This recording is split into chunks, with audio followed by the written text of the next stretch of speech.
hoy vamos a ver entonces control de flujo, queridos y queridas amigos y amigas. Control de flujo, bueno, si no están acostumbrados a la nomenclatura, a todo el palabrerío de esta cuestión, es agarrar y ir dividiendo el flujo de programa, ¿no? Ustedes imagínense que tienen un programa que va siguiendo un hilo de programación y en algún momento uno tiene que dividirlo porque tiene que cumplirse alguna condición y entonces uno divide el hilo del programa. Aquí va una condición y entonces el programa puede seguir o por aquí o por aquí, ¿bien? Dependiendo del valor de verdad de esta condición. Si esta condición se cumple verdadero, viene por acá, y si es falso, va a ir por allá. Bueno, eso es muy simple, lo mismo que en todos los lenguajes, no es nada muy extraño, ¿no? Lo que sí está bueno de Python, o por lo menos a mí me parece que a uno lo obliga a escribir bien los scripts, es que uno tiene que intentar. ¿Qué significa intentar? Ir poner tabuladores, ¿no? Ir poniendo un tab. En la jerga computacional, intentar significa ir metiendo adentro de tabuladores pedazos del bloque. Entonces el Python se da cuenta cuando termina una sentencia if, un condicional, cuando uno deja de intentar. Cuando uno deja de escribir indentado, significa que se acabó. Eso es repiola. Bueno, fíjense un ejemplito bien sonso, que es el con el que siempre empezamos con estas cuestiones. Yo tengo una variable a la que le asigno el número 15. Esa variable a se da cuenta de que tiene que ser un entero. Entonces toma el valor entero y le pongo if a mayor que 10, en este caso. Entonces yo estoy poniendo la palabra if, que es la sentencia, digamos, para condicionar. Acá pongo la condición, ¿bien?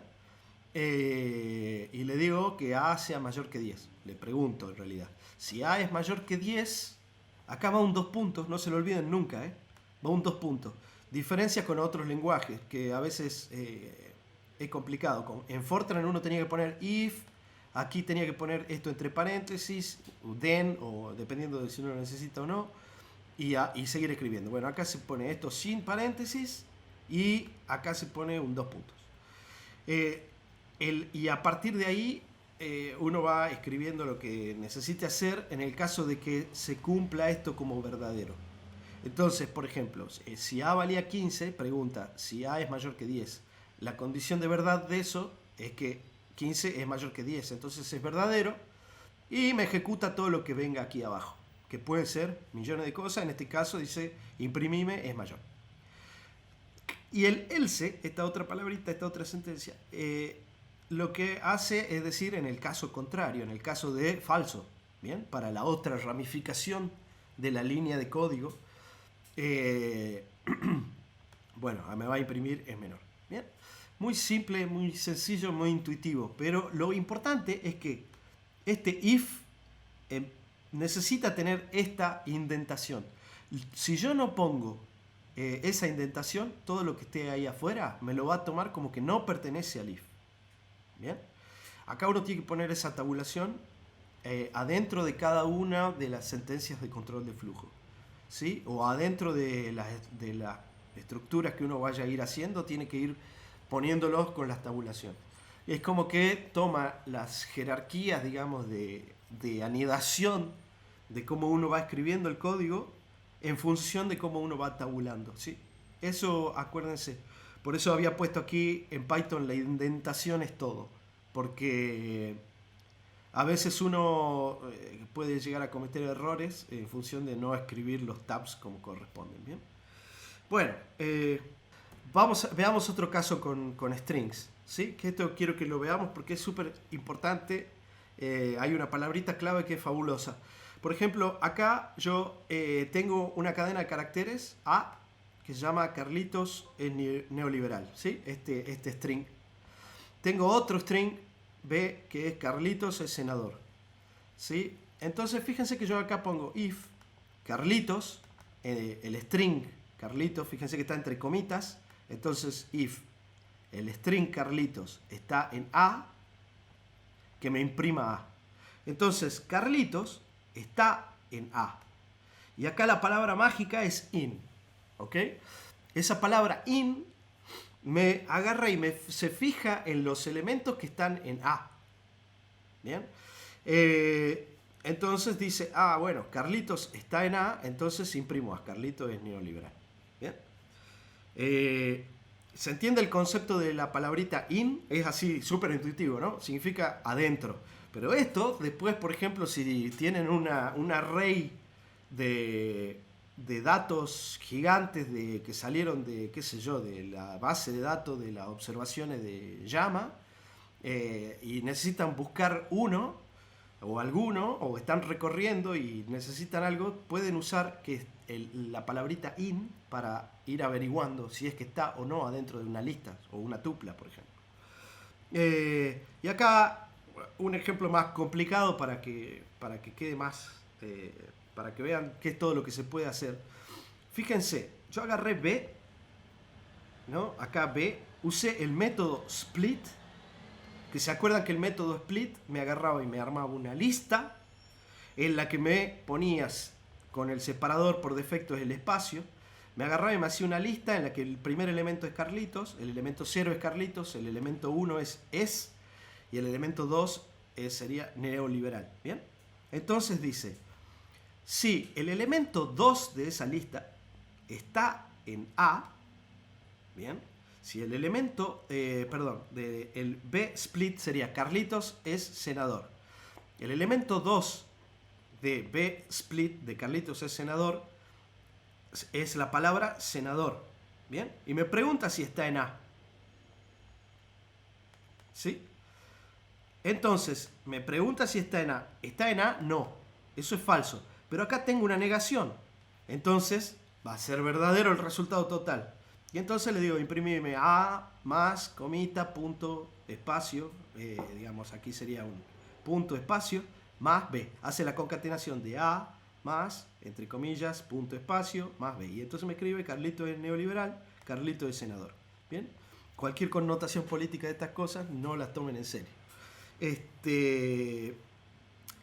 Bien, más o menos algo así sería como uno maneja el control de flujo. ¿Por qué no estoy usando datos numéricos y esas cuestiones?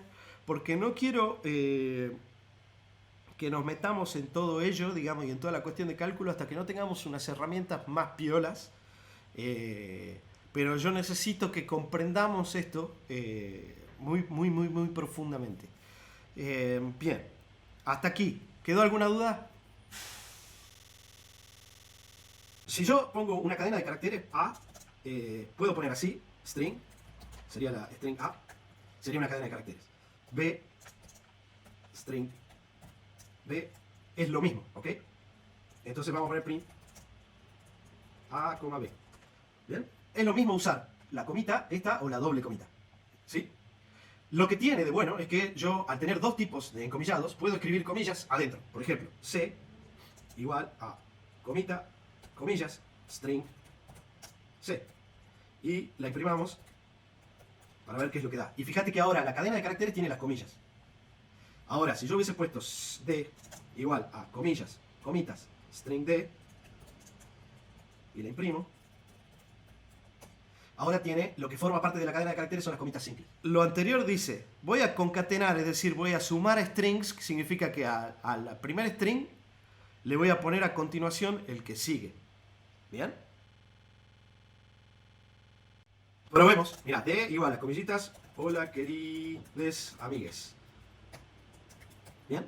Entonces ahora le digo D.split, así. Y entonces me devuelve una lista en la que la primera palabra es hola, el primer elemento es hola, el segundo elemento es querides y el tercer elemento es amigues. Tiene que ser para strings únicamente. Si yo le pongo 3458, vale 3458. Es un número. Fíjate qué números tenés, qué métodos tenés para punto flotante. Bit, conjugate, imag, numerator, real. No existe split. ¿Bien? Y por ejemplo, si vos escribís una lista en la que yo podría tener este número, 3, algo. va a tener métodos de lista, no va a tener métodos split. Split es un método de la clase string, ¿ok? Y solo de la clase string. El otro elemento de control de flujo, ¿sí? Son las repeticiones, ¿sí? Porque, volvamos a este cosito, cuando yo tenía, yo no solamente voy a dividir el flujo así de esta manera, sino que además puede pasar que yo venga con el flujo de código y aquí bajo alguna condición tenga que volver para algún lugar, ¿bien? Tenga que volver y lo tenga que hacer n veces, ¿bien? Hasta que tenga una condición de falso, ¿ok? Acá esto lo va a repetir n veces al flujo de código y aquí voy a tener una condición, ¿sí? Esta condición de repetición es, si aquí es verdadero, va a dar la vuelta y va a seguir haciéndolo. Si aquí es, si es falso.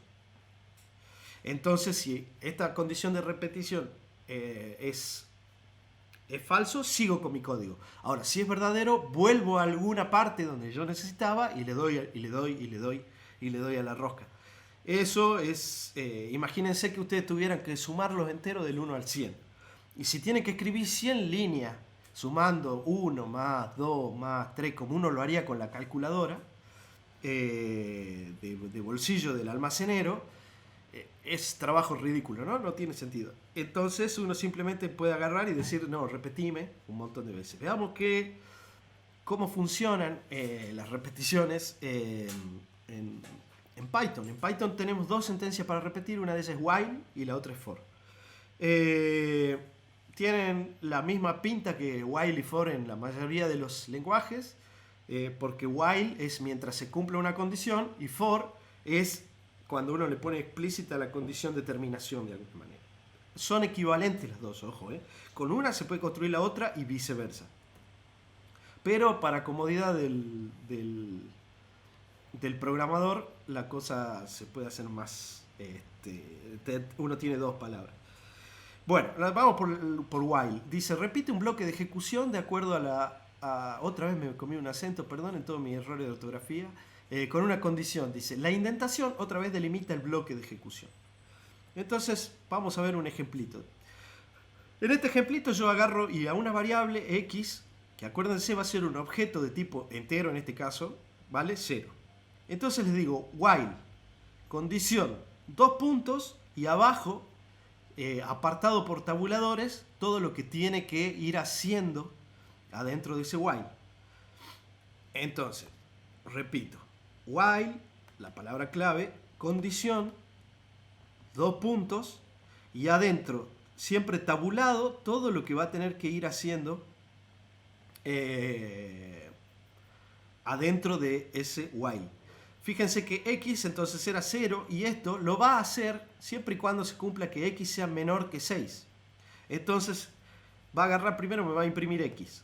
Pongámosle el caso primero, ¿no? X es 0, entonces agarra y dice imprimí x, imprime un 0. Y acá dice, acuérdense que teníamos estos operadores de asignación con operaciones combinados.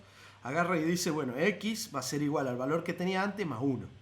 Entonces x pasa a valer 1. Vuelve acá.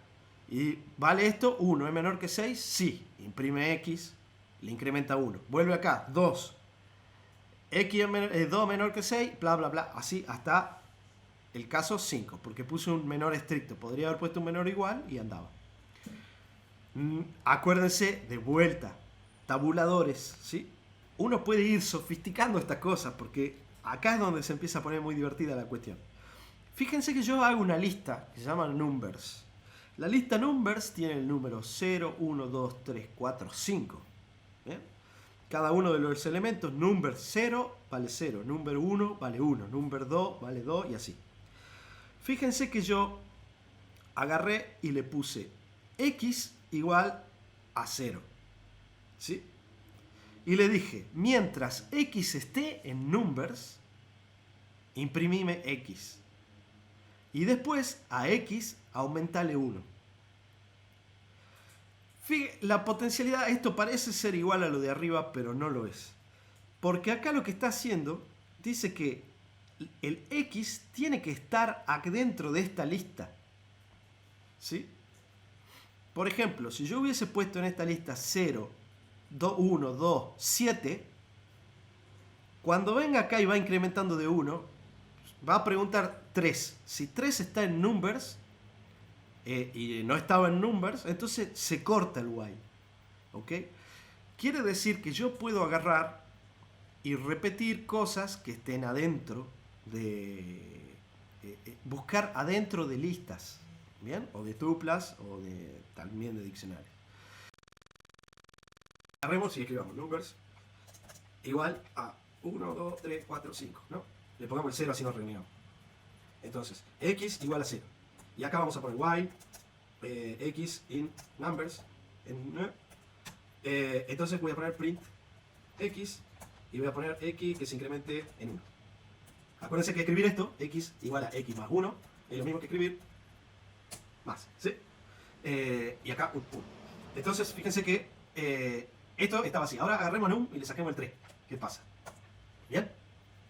Entonces, ¿por qué? Porque esto lo está haciendo siempre que tenga una condición de verdadero acá. Cuando apareció un falso, se corta.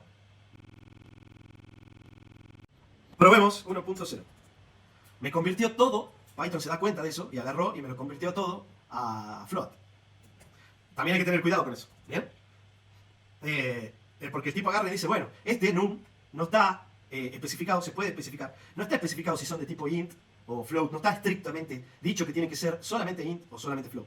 Están escritos como 0, 1, 2, 3, 4, 5. Entonces, él hace un casteo inmediato adentro, en el que dice, si yo le voy a poner más 1,0, lo que tengo que hacer es convertirlo todo a float. Pero ¿qué pasaba si yo hubiese puesto 1.1? Solamente puede entrar al primero, porque acá no existe 1.1. ¿Bien? Acá lo que uno va a hacer es recorrer objetos iterables con el for. ¿Sí? ¿Qué significa eso? Yo voy a tener que conseguir hacerme objetos iterables. Por ejemplo, acá voy a tomar A, una tupla. La tupla que tiene los elementos 1, 2, 3, 4. Y entonces, con este for, lo que voy a hacer es recorrer, le voy a ir asignando, voy a preguntar si I se encuentra en A, o en realidad voy a decir los I que están en A y que me impriman los I. ¿Ok? Entonces fíjense que uno puede agarrar y empezar a poner cosas extrañas. La sintaxis es simple. Palabra clave for.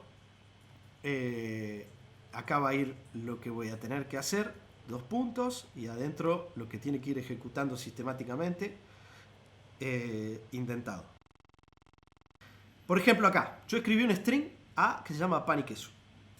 Entonces, acá, en esta línea, estoy haciendo operaciones, bien, estoy poniendo un for, y además lo estoy metiendo todo entre corchetes. Fíjense lo que da de resultado. Toda esa cosa da una lista que tiene en el elemento 0 P estrellita, el elemento 1 A estrellita, el elemento 2 N estrellita, espacio estrellita y así. ¿Bien? Vamos a escribir. Vamos a poner una lista, por ejemplo, que tenga los números 5, 6, 7. ¿Bien?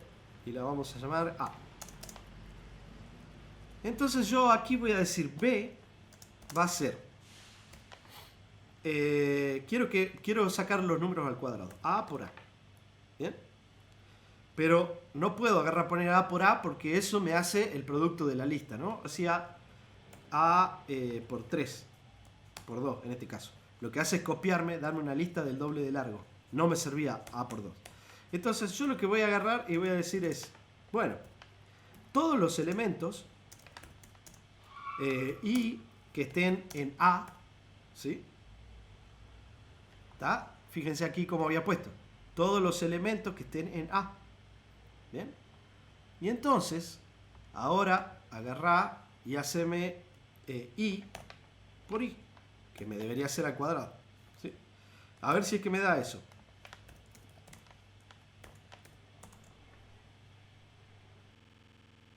Acuérdense que lo que habíamos hecho antes era lista igual a todos los I por I para ¿sí? Entonces, fíjense que acá tengo el for i in a, es esto, ¿no? En este caso el print no tiene sentido. Agregame i por i, ¿ok? Entonces, a todo eso castealo y hacerlo una lista. Lo que este tipo se va a dar cuenta, el Python se va a dar cuenta que cuando yo le dé un conjunto de valores o de objetos iterados y se los ponga entre corchetes, me va a construir una lista. Les voy a mostrar cómo uno va a agarrar y va a meterse adentro de un diccionario. ¿Sí? ¿Se acuerdan de que habíamos visto los mapeos y los diccionarios?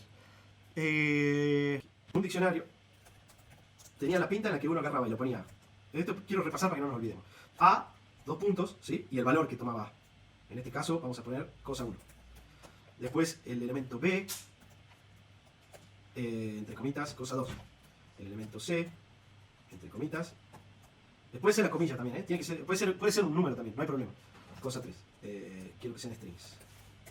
Bien, este es mi diccionario. Entonces, acuérdense que el diccionario tenía un montón de métodos, ¿sí?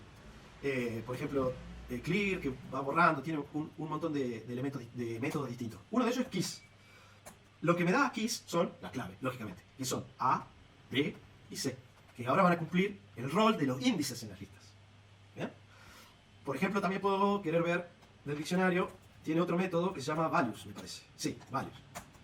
Y los valores, me dice, del diccionario son cosa 1, cosa 2 y cosa 3. ¿Bien? Estamos hasta ahí, ¿se acuerdan de los métodos de los diccionarios? Esto, por ejemplo, si yo le pongo aquí voy a poner acá keywords igual a diction.key y voy a imprimir el keyword que vale. Ahí está. Bien, me imprime lo mismo que tenía antes, ¿ok? Porque lo que salió de acá lo metí acá adentro. Lo mismo voy a hacer con los valores. Entonces, vamos a ver que tiene valores y tiene esta cuestión. Voy a ver qué hay en valores 0, por ejemplo. Me dice, no se puede hacer un subíndice de valores. No tiene subíndice, porque son cosas que vienen, son estos objetos que se llaman dict values, que tienen adentro una lista. Pero no tiene, este objeto no se le puede poner índices. Entonces, ¿cómo voy a hacer yo para recorrer adentro de estas cuestiones? ¿Sí? ¿Qué pasa si yo, por ejemplo, como puse acá, bueno, este print diccionario items me devuelve cada uno el valor y una tupla? ¿Bien? Para hacerlo más rápido lo puse de esta forma. Por ejemplo, diccionario ítems. Lo que me devuelve es una tupla donde tiene adentro de esa tupla A es la clave y cosa es el valor. B es la clave y cosa es el valor. ¿Bien? Todo eso dentro de una lista. Y adentro, y todo eso es el objeto dict items. ¿Sí? ¿Yo a esto le puedo poner subíndice? No. Pero entonces veamos qué pasa. ¿Cómo voy a hacer para recorrer todo esto? Fíjense que yo pongo for key, que va a ser una cosa cualquiera, ¿sí? Key es un nombre. Coma, valores. ¿Ok?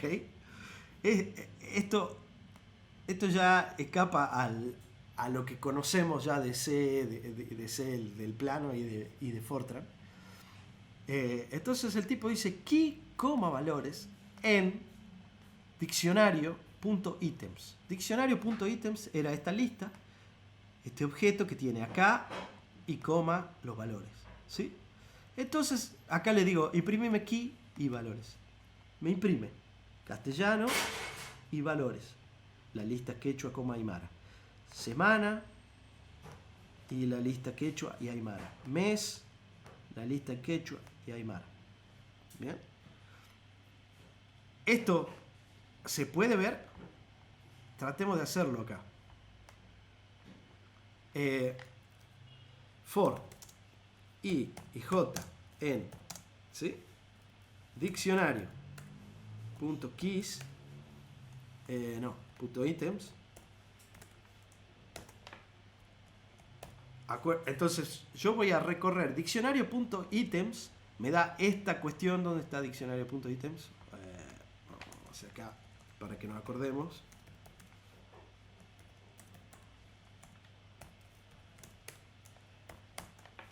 Fíjense que tiene objetos adentro. Este objeto tiene cosas adentro que tienen que son tuplas, que tiene acá primer componente y acá segundo componente, ¿sí? Entonces yo lo que le digo es I y J, ¿ok? I, J en Dictio Item. Entonces acá le digo I, J, ¿bien? I, J en diccionario ítems, que diccionario ítems al fin y al cabo van a ser este y este. Entonces yo puedo ir recorriendo las cosas todas juntas, ¿bien? Le digo print I y me imprime lo que tomó el valor I, diccionario ítems, acá porque le estoy diciendo I, J. Este va a ser A, J, este otro, cosa 1. Y acá lo imprimo. Se dan cuenta que puedo usar múltiples índices para recorrer cosas entonces, ¿bien? En un solo for. Siempre y cuando esas cosas, en realidad lo que estoy haciendo es separarlo porque conozco cómo es adentro. ¿Qué pasa si yo aquí hago una lista con tuplas, ¿sí? Y vamos a ver si es que la puedo recorrer. 1, 2, 3, 4, 5, 6, 7, 8, 9. Bien, esto va a ser mi lista. Entonces, vamos a ver qué pasa si la recorro, por ejemplo, for i in lista, que me diga qué hay adentro. ¿Bien? ¿Qué es lo que me va a dar? ¿Alguien se atreve a decir de antemano qué es lo que va a salir aquí en este print? Cada una de las tuplas, exactamente. ¿Bien? Ahora, ¿qué pasa si pongo i, j, k? ¿Andará esto? ¿Bien?